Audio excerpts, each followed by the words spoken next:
नमस्कार, मैं रवीश कुमार। आपका अंदाज़ा सही है कि क्या कहने जा रहा हूँ, लेकिन गुजारिश है कि जो भी कह रहा हूँ उसे धीरज के साथ सुनिएगा। भारत की पत्रकारिता में स्वर्ण युग तो कभी था भी नहीं, लेकिन आज के दौर की तरह भस्म युग भी नहीं था। भस्म युग से मेरा मतलब है जहाँ इस पेशे की हर अच्छी बात तेज़ गति से भस्म की जा रही हो। यह दिन भी आना ही था। इस देश में अलग अलग नाम वाले अनेक चैनल हो गए हैं, मगर सब हैं तो गोदी मीडिया ही। उसका परिवेश, उसका इकोसिस्टम, पत्रकारिता का और माहौल सब खत्म कर दिया गया है। मगर पत्रकारिता करने और कराने का दावा भी सब कर रहे हैं। खासकर वो भी कर रहे हैं जो उसी सत्ता का हिस्सा माने जाते हैं, उसी के रूप में देखे जाते हैं, जिसकी ताकत से हर दिन पत्रकारिता इस देश में कुचली जा रही है। जब वो कहे कि वह उच्च स्तरीय पत्रकारिता करना चाहता है, तब ऐसा दावा करने वालों को ज़रा संदेह की निगाह से देखिए। गोदी मीडिया और सरकार भी पत्रकारिता का अपना मतलब आपके ऊपर थोपना चाहती है। अगर इसका मतलब किसी भी रूप में वही है, तब आप एक बार फिर से झांसे में आने वाले हैं। इस वक्त अपने संस्थान को लेकर कुछ खास नहीं कहना चाहता, क्योंकि भावुकता में आप तटस्थ नहीं होते, ऑब्जेक्टिव नहीं हो सकते हैं। एनडीटीवी में 26-27 साल गुजारे हैं। इतनी लंबी यात्रा के अपने उतार चढ़ाव भी हैं। अनेक साथी, वरिष्ठ, कनिष्ठ सब शामिल हैं। कितने लोगों ने साथ दिया है। इन अनुभवों के बारे में कभी भी वस्तुनिष्ठ तरीके से नहीं बोला जा सकता, और आज के दिन तो बिल्कुल नहीं, क्योंकि कई बार तथ्यों के साथ भावनाएं मिल जाती हैं और भावनाओं के तूफान में बहुत सारे तथ्य छूट जाते हैं। बेहतर है कि इसे संक्षिप्त ही रहने दिया जाए। जो आदरणीय शख्स हैं उन्हें मैं याद कर ही रहा हूँ। काफ़ी सारी शानदार यादें हैं एनडीटीवी में, अब दोस्तों के बीच सुनने सुनाने के काम आएंगी। आज के दिन किसी एक व्यक्ति का नाम लेना मुश्किल हो रहा है, तब जब आपके पेशेवर जीवन में अनेक लोगों का हाथ हो, कैसे एक का नाम ले सकते हैं। मैं जानता हूं कि पूर्व सहयोगी, मौजूदा सहयोगी सब मुझ में अपना हिस्सा देखते हैं, और वो सही भी है। मुझे सभी से कुछ ना कुछ मिला है। मैं सबका ही आभारी हूं। इसलिए एक का जिक्र कर बाकी को छोड़कर आप न्याय नहीं कर सकते, खासकर ऐसे दिन। वैसे भी इस वक्त तो हर चेहरा ही अच्छा नज़र आ रहा है, क्योंकि सबने मेरे अनुभवों को, मेरे जीवन को समृद्ध किया है। बेटी विदा होती है तो वो दूर तक पीछे मुड़कर मायके को देखती रहती है। मैं इसी स्थिति में हूँ। अभी मुड़कर देख लेने दीजिए, फिर कभी विस्तार से एनडीटीवी की बात करूँगा, लोगों के बारे में और एनडीटीवी के बारे में, डॉक्टर रॉय, राधिका रॉय के बारे में भी। मैं कई लोगों की प्रतिक्रियाएं पढ़ रहा था। बहुत सी बातें तो मुझे आज ही पता चली। हैरानी हुई कि हर किसी के पास एनडीटीवी का एक अलग ही किस्सा है। वाकई उन 27 वर्षों के बारे में ठहर कर और संभल कर बात करने की ज़रूरत है। एनडीटीवी ने एक चीज़ सिखाई कि टीवी में और टीवी का एक ही मतलब होता है, टीम। एंकरों के स्टार बनाए जाने के बाद यह धारणा टूट गई, मगर आज भी टीवी के बुनियाद में यही है कि जितनी अच्छी टीम होगी उतना अच्छा काम होगा।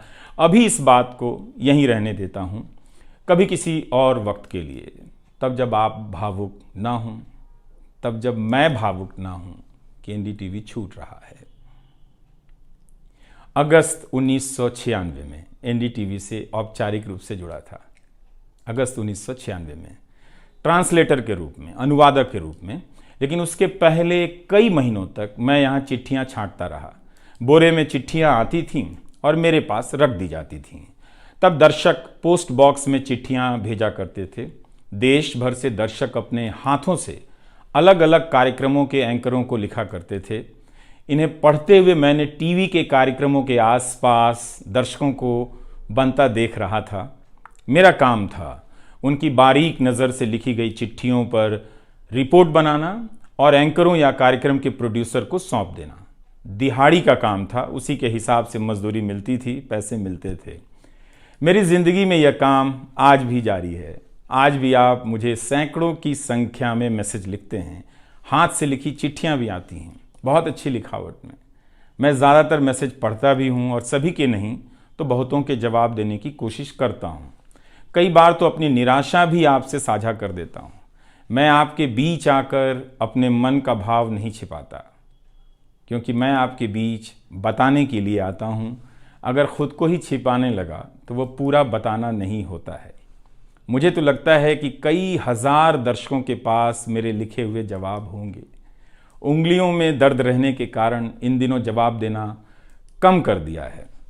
तो एक तरह से जिन चिट्ठियों से एनडीटीवी में मेरी शुरुआत होती है, उनका आना जाना आज भी जारी है, आज तक जारी था।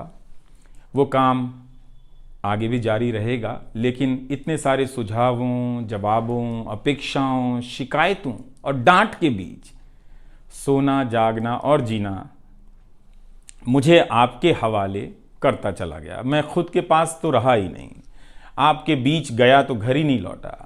शायद अब कुछ वक्त मिलेगा खुद के साथ रहने का।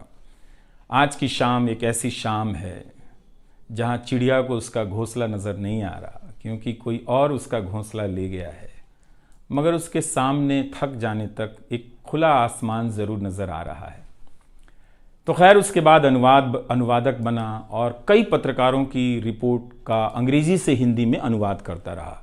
इसके बाद मैं रिपोर्टर बन गया और फिर मेरी दैनिक रिपोर्ट की अलग यात्रा शुरू होती है। रवीश की रिपोर्ट से काफ़ी कुछ सीखने को मिला। तो इस तरह से ये एनडीटीवी में ही संभव हुआ कि एक चिट्ठी छांटने वाला इसके एक चैनल का ग्रुप एडिटर समूह संपादक बनता है और आज उसे छोड़ रहा है, इस्तीफा दे रहा है। बहुत बड़ी बड़ी शक्तियाँ पीछे खड़ी हैं इस एक पत्रकार के पीछे। तो स्वाभाविक है कि ये नौबत आनी थी, इसका अंदाज़ा मुझे पहले भी था। लेकिन जिस दिन आता है उस दिन अच्छा तो नहीं लगता है। लेकिन मैं आपसे यह भी कहना चाहता हूँ कि जब भी मेरे बारे में मूल्यांकन करें, इस बात की सहानुभूति मुझसे ना रखें कि मैं चिट्ठी छांटता था। मैं उनकी तरह नहीं हूँ कि अचानक चाय बेचने की बात करने लग गया। उतर रहा हूँ जहाज़ से, बात कर रहा हूँ चाय बेचने की। सहानुभूति के लिए या फिर अपने संघर्ष को महान बताने के लिए मैं ऐसा नहीं करना चाहता। इस देश में हर किसी का संघर्ष ही पहाड़ चढ़ने के जैसा है। आप एम्स के बाहर मरीज जो खड़े हैं, उनके परिजन जो खड़े हैं, उनसे मिल लीजिए। आपको पता चल जाएगा कि उनकी चुनौतियां कितनी बड़ी हैं और आपका दुख कितना कम है, छोटा है। लेकिन आज के दिन मैं आप सभी के बीच दर्शकों की बात करना चाहता हूं। इस दौर में कुर्सी पर बैठे किरदारों को टूटते हुए देखा, सबने देखा। संस्थाओं को भस्म होते देखा, आपने देखा। नफरती तूफान में लोगों को भटकते देखा, मगर मैंने इसी दौर में एक नई संस्था भी बनते देखी है। वह संस्था है जनता की संस्था, दर्शकों की संस्था। दर्शक ही अपने आप में इंस्टीट्यूशन बन जाते हैं। आप दर्शकों की संख्या भले कम है, मगर आप दर्शकों ने मिलकर जर्जर किए जा रहे इस लोकतंत्र में जनता नाम की संस्था का पौधा सूखने से बचा लिया। एनडीटीवी में मुझे जब भी अवसर मिला मैंने जान लगा दी। मैंने कभी उन अवसरों को अपने लिए नहीं देखा, बल्कि यही सोचा कि ये अवसर मुझे आप दर्शकों के लिए मिला है, इसलिए उन सभी अवसरों को आप दर्शकों की कहानियों से भरता चला गया और मैं आप दर्शकों का होता चला गया। आपका दावा मुझ पर बहुत बड़ा है, मैं जानता हूँ। आप मुझ पर बहुत दावा रखते हैं। मेरे आसपास आप दर्शकों की वजह से एक न्यूज़ रूम बन गया था, पब्लिक न्यूज़ रूम, जो दफ्तर के भीतर नहीं, आपके घरों में था, आपके दिमाग में था। दुनिया भर में फैले कितने दर्शकों ने आगे आकर मेरी मदद की है। आपने कभी मुझसे पैसे भी नहीं मांगे, कभी एहसान तक नहीं जताया। विदेशों में मेरे लिए वीडियो रिकॉर्ड किया, रिसर्च किया। मेरा हर कार्यक्रम किसी न किसी दर्शक के सहयोग का उदाहरण है। आप दर्शकों ने मेरी जानकारियों को दुरुस्त किया है, गलती की है तो डांटा भी है और काफ़ी कुछ उसमें जोड़ भी दिया है। कई सारे एक्सपर्ट, कई सारे छात्र, कई सारे प्रवासी भारतीय, स्थानीय भारतीय दर्शक बनने के साथ साथ मेरा साथ दे रहे थे और पत्रकार भी बन रहे थे और इस पेशे के एक छोटे से द्वीप को बचा रहे थे। इस प्रक्रिया को बिखरते देखना, दर्शकों के बनने की प्रक्रिया को बिखरते देखना और फिर से बनते देखना बहुत सुखद अनुभव रहा। आप दर्शकों में से कईयों ने मेरे लिए अलग अलग भाषाओं से अनुवाद तक कर दिया। संसाधनों की हमेशा मेरे पास कमी रही, मगर आप सभी ने मिलकर पूरी कर दी, सिर्फ इसलिए कि प्राइम टाइम में जो भी जाए ठीक से जाए। वो मेरा नहीं, आपका प्राइम टाइम था। कभी खराब शो कर दिया तो आपने अपनी निराशा बताने में कोई संकोच नहीं की। आप वाकई लाजवाब हैं। दर्शक ही मेरे नियमित संपादक हैं, निरंतर संपादक हैं आप दर्शक मेरे। मैं अक्सर कहता हूं कि एक पेड़ में कई बारिशों का पानी होता है। आपके जैसे दर्शकों के होने में ही किसी रवीश कुमार का होना है। आप हर मौसम में बरसात बनकर आ जाते हैं, सूखते पेड़ों को हरा करने आ जाते हैं। आज आपकी बदौलत यूट्यूब पर, ट्विटर पर कितने ही पत्रकार खड़े हो गए। आप उन सभी के पीछे खड़े हैं। आज कई वेबसाइट हैं जिन्हें आप सब्सक्रिप्शन के बहाने आर्थिक मदद देते हैं। जब लोकतंत्र में एक भी संस्था नजर नहीं आ रही थी, अदालतें कमजोर नजर आ रही थी, आ रही हैं, आप दर्शक नजर आ रहे थे। आज के दौर में आप ही पत्रकारिता के सबसे बड़े संस्थान हैं। पत्रकारिता अब संस्थानों में नहीं बची है, आप जैसे दर्शकों के बीच बची हुई है, जिनकी मदद से आज पत्रकार सवाल पूछ रहे हैं। यही आपका इस वक्त में सबसे बड़ा योगदान है। हो सकता है कि कोई जनता की आवाज को पूरी तरह कुचल दे, उसकी आवाज पर धार्मिक नफरतों की आंधी धूल को भर दे, ढक दे, लोकतंत्र को मिटा दे, मगर आप दर्शकों का होना हौसला देता है कि लोकतंत्र भले खत्म हो जाए, मगर उसकी चाहत कभी खत्म नहीं होगी, क्योंकि आप जैसे दर्शक अपनी जवाबदेही को, जिम्मेदारियों को बहुत खूब समझते हैं। इस मुश्किल वक्त में आपने एक पत्रकार पर भरोसा किया, उसे कितना प्यार दिया। कई बुजुर्ग माओं ने मेरे बाल सहला दिए, गाल छू लिए, तो किसी ने मेरे गमले में गुलाब के फूल लगा दिए, किसी ने चने का सत्तू भेज दिया कि मेरी सेहत ना खराब हो, किसी ने शहद भेज दी, किसी ने धूप में खड़े देखा तो सर पर गमछा तान दिया और छाता खोल दिया, किसी ने जेब में कलम रख दी, महंगी कलम। आज के दिन मैं एनडीटीवी से ज़्यादा आप दर्शकों को याद करना चाहता हूँ। आपके बिना मैं कुछ नहीं कर पाता। मुझे आप दर्शकों पर नाज है। कई बार लगता है कि मैं संस्था का कम, आप दर्शकों का प्रतिनिधि ज़्यादा हूँ। मुझे काम करने की आज़ादी मिली संस्था में, निर्बाध आज़ादी, और उस आज़ादी को मैंने हमेशा संभाल कर रखा, क्योंकि आपकी तेज नज़र मुझ पर थी। खुद को काफ़ी संभाला कि कुछ गलती ना आ जाए, कुछ मुझसे चूक ना हो और मुझ में अहंकार ना आ जाए और बदले में आज़ादी चली जाए। मेरे आगे दुनिया बदलती रही, मगर टेस्ट मैच के खिलाड़ी की तरह पिच पर टिका रहा। पर अब किसी ने मैच ही ख़त्म कर दिया है, उसे T20 में बदल दिया है। जनता को चवन्नी समझने वाले जगत सेठ हर देश में हैं, इस देश में भी हैं। अगर वो दावा करें कि आप तक सही सूचनाएं पहुंचाना चाहते हैं, तो इसका मतलब है कि डॉलर अपनी जेब में रखकर आपकी जेब में चवन्नी डालना चाहते हैं। पत्रकार एक खबर लिख दे तो जगत सेठ मुकदमा कर देते हैं और फिर सत्संग में आकर प्रवचन भी देते हैं कि वे पत्रकारिता का भला चाहते हैं। आप दर्शक इतना तो अपना भला समझते होंगे। इसलिए आज मैं अपने संस्थान से ज़्यादा आप दर्शकों को याद करना चाहता हूं।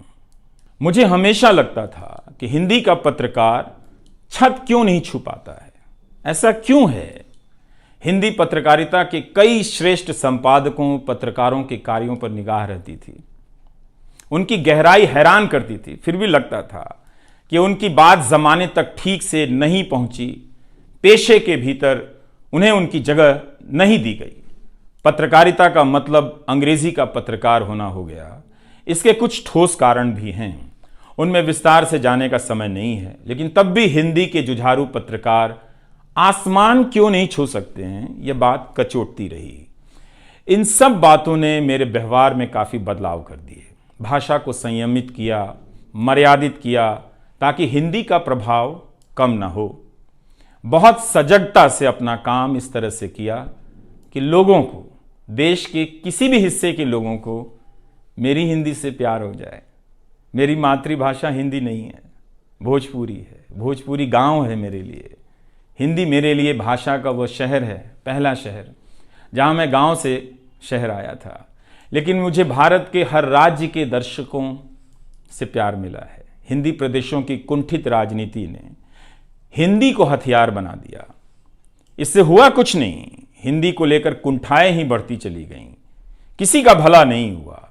मैं उन सभी गैर हिंदी भाषी पत्रकारों, सामाजिक कार्यकर्ताओं, विद्वानों का शुक्रिया अदा करना चाहता हूं, जिन्होंने मेरी हिंदी को समृद्ध किया, जिन्होंने मेरे लिखे हुए का अपनी भाषा में अनुवाद किया और अपनी भाषा में लिखी हुई जानकारियों का मेरे लिए अनुवाद कर दिया मुफ्त में। कई बार लगता था कि अलग अलग डिब्बे जुड़ते जा रहे हैं और रेल बनती जा रही है। उर्दू, मलयालम, तमिल, कन्नड़ा, पंजाबी, गुजराती, मारवाड़ी, बंगाली, मराठी भाषा के पत्रकारों ने कितना कुछ जोड़ा है। यह बात कहीं हिंदी बनाम अंग्रेजी की तरफ ना मुड़ जाए, इसलिए कहना जरूरी है कि अंग्रेजी भाषा में लिखने वाले विद्वानों और पत्रकारों ने मेरी खुलकर मदद की है, मेरे साथ बराबरी का व्यवहार किया। जो नहीं कर सके, ऐसे हैं, उनका क्या हिसाब करना, उनका क्या रोना, मगर जो बराबरी के साथ पेश आते रहे, उनका आभार व्यक्त करना चाहिए। उन सभी ने अपना श्रेष्ठ मुझसे साझा किया, किताबें दी, अवसर बताए, मेरे लेख का अनुवाद तक कर दिया, ज्यादा लोगों तक पहुंचा दिया। मेरे जीवन में इतिहास के मेरे शिक्षकों का बहुत योगदान है। मेरे शिक्षक मेरी जान है। मैं चाहता हूं कि आप मेरे जरिए मेरे पीछे खड़े अनगिनत लोगों के बारे में जानें, उन्हें भी देखें। और दोस्तों को कौन भूल सकता है, बहुत अच्छे अच्छे दोस्त मिले, कम मिले लेकिन मिले। आप जनता के बीच जाने के तमाम अवसर मेरे लिए बहुत खास हैं। तमाम आंदोलनों को कवर करने गया, आपके बीच जाते ही जो चीज़ खास नज़र आती थी वो है एक पत्रकार के प्रति आपका विश्वास, आपकी समझ। आप लोगों से मैं घिर जाता था। आपके भीतर कितना कुछ बहने लग जाता था, जिसे एक राज्य को सुनना चाहिए, जिसे सुनाने के लिए पत्रकार से अच्छा कोई जरिया नहीं। मुझे आपके बीच आकर हमेशा लगा कि आप सरकार को कैसे देखते हैं, और मैं उस नजर से सरकार को देखने लगा। इसी का भरोसा है कि आपकी सक्रियता में ही भारत का लोकतंत्र धड़कता है। शाहीन बाग और किसान आंदोलन की जिद में मुझे सूरज की रोशनी दिखाई देती है। आपको जनता बनते हुए देखा है। मेरा विश्वास गहरा होता चला है कि तंत्र भले खत्म हो जाए, लेकिन जनता के बीच जन बचा हुआ है। एक दिन यही जन आज से बेहतर तंत्र बना लेगा। आज कुछ लोगों को यकीन हो गया है कि सारा तंत्र उनके कब्जे में है। अब जन का कोई मोल नहीं। मीडिया को खत्म कर विपक्ष और जनता को खत्म किया जा चुका है। ऐसा सही भी है, मगर यही शाश्वत नहीं है। एक ना एक दिन जब लोग अपनी नफरतों से जर्जर हो जाएंगे, उनकी नफरतें उनके शरीर से दरकने लग जाएंगी, तब उन्हें किसी नई जमीन की तलाश होगी, किसी पत्रकार की याद आएगी। नफरत की गुलामी से बाहर आने का रास्ता आप ही बनाएंगे, आपको ही बनाना है।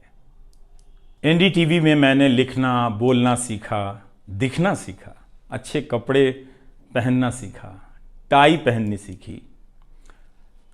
बस केवल डांस नहीं आया, क्योंकि काम से वक्त ही नहीं मिला। आप सीख लीजिएगा। आज के दिन मैं अपनी महिला सहयोगियों को खास तौर से याद करना चाहता हूँ। काम के प्रति ईमानदारी, टिक कर काम करना और पेशे की नैतिकता की समझ मुझे अपनी महिला सहयोगियों से मिली है, और मैंने उनसे चुरा भी ली है। उनसे मेरी सामाजिक और नैतिक समझ बहुत बेहतर हुई। मेरी इस यात्रा में बहुत सी समझदार औरतें और लड़कियों के अनुभव शामिल हैं। मेरी जीवन साथी का भी, मेरी बेटियों का भी, मेरे सास ससुर ने बहुत साथ दिया ताकि मैं बाहर जाकर रिपोर्ट कर सकूं। मेरी माँ, मेरी भाभी, मेरे परिवार के सदस्यों ने भी। ठठेरे की तरह सब ने पीट पीट कर पीतल से बर्तन बना दिया। ये मैं इसलिए भी रेखांकित कर रहा हूँ कि पत्रकारिता के पेशे में मर्द ही नहीं, मर्दवादियों का कब्जा है। उनकी आक्रामकता के बीच कई बार दम घुटता था। इतनी आक्रामकता के बीच आप रचनात्मक हो ही नहीं सकते, संवेदनशीलता आ ही नहीं सकती। इस पेशे में तमाम महिला सहयोगियों ने मुझे मर्दों की आक्रामकता से बचा लिया। अगर आप इस पेशे में आ रहे हैं, विद्यार्थी हैं, तो हमेशा अपनी महिला सहयोगियों के साथ सलीके से पेश आइए, उनकी काबिलियत को स्वीकार कीजिए, तारीफ कीजिए।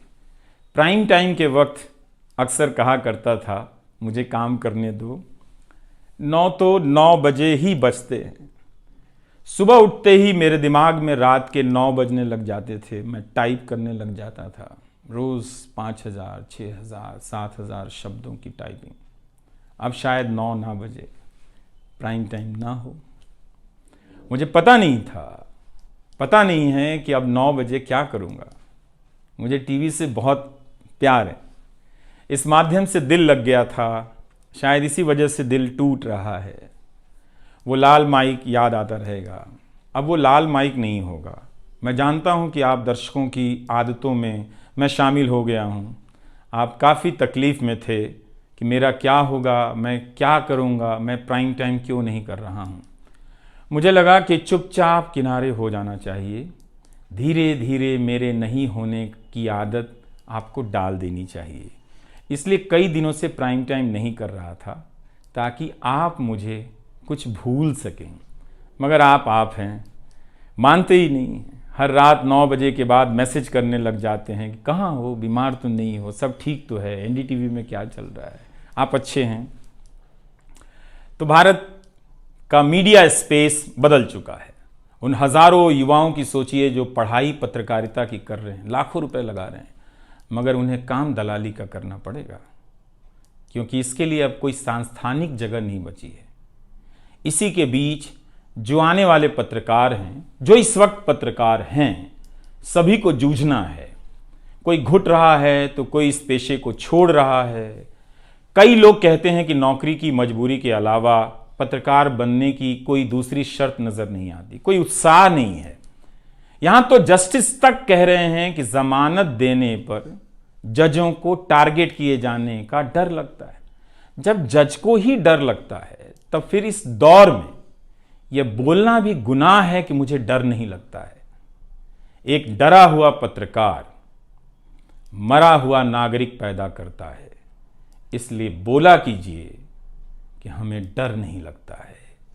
आप उस देश के नागरिक हैं जिसने नंगे पांव ब्रिटिश साम्राज्य को घुटने पर झुका दिया। कोई कारण नहीं कि मैं आप पर भरोसा ना करूं कि एक दिन आप गोदी मीडिया की इस गुलामी से बाहर आएंगे। आप हमेशा इस गुलामी में नहीं रह सकते। इसकी गुलामी से आपको लड़ना ही पड़ेगा। यह सबकी लड़ाई है। इस लड़ाई के बिना आप दुनिया में सर उठाकर नहीं चल सकते। आपकी यही पहचान होगी कि आजाद देश के गोदी मीडिया के गुलाम हैं। इसके खतरे की गंभीरता को समझिए। कानून की आड़ में अब अधिकार कुचले जा रहे हैं, अभिव्यक्तियों को रौंदा जा रहा है, ताकि सारे अवैध काम वैध नजर आए। इस समय मेरे रास्ते निश्चित नहीं हैं, निश्चित हैं तो सिर्फ हौसला है। उसका भी क्या भरोसा, कभी आसमान में होता है, कभी पाताल में। एक YouTube चैनल बनाया है रवीश कुमार ऑफिशियल, और फेसबुक पेज भी है रवीश का पेज। इसे सब्सक्राइब कीजिएगा। अब मैं YouTube पर ही नज़र आऊँगा, एनडीटीवी इंडिया पर नहीं। किसी संस्था के साथ मर्यादाएं बहुत अलग होती हैं, फ्रीलांस और आज़ाद जीवन की अलग। लेकिन इस बार परिवार के साथ थोड़ा वक्त बिताना चाहता हूँ, जीना चाहता हूँ। मैंने इस्तीफ़ा दे दिया है। नमस्कार, मैं रवीश कुमार अब आपको उस चैनल पर सुनाई नहीं देगा। नमस्कार, मैं रवीश कुमार।